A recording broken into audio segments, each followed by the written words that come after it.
Assalamualaikum warahmatullahi wabarakatuh.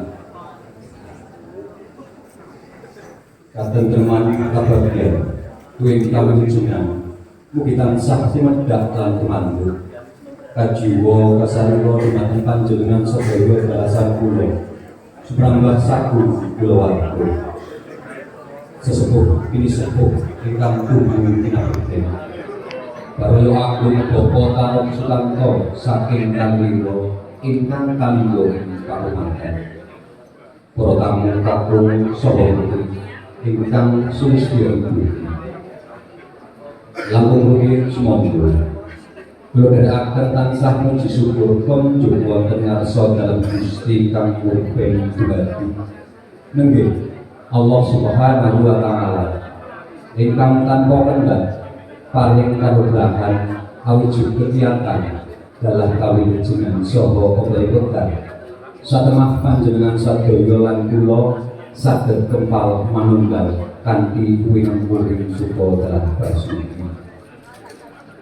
Shalawat salam tansah muning dumuningkir dumateng titah linangkung ingkang dados kepanutaning umat sejagat nenggih Nabi Agung Muhammad Sallallahu Alaihi Wasallam surambah sagung bedhaipun ingkang tansah nglanjut payung pitulunganipun wiwit alam dunya ngantos dumugi ing belahan. Mugi kalilanana kula ingkang piniji minangka sundut sarira Bapa Wadina dalah ibu ngaturaken pambagya sugeng rawuh saha ngaturaken agunging panuwun awit saking rawuh panjenengan sedaya.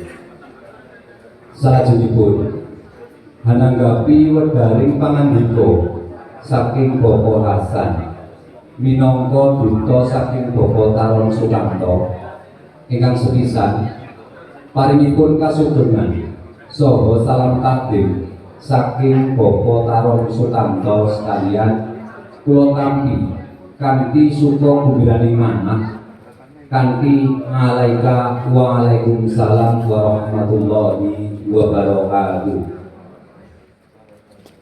Rawuhipun bakal pinanganten kakung ing wekdal menika saestu damel tentreming penggalih saha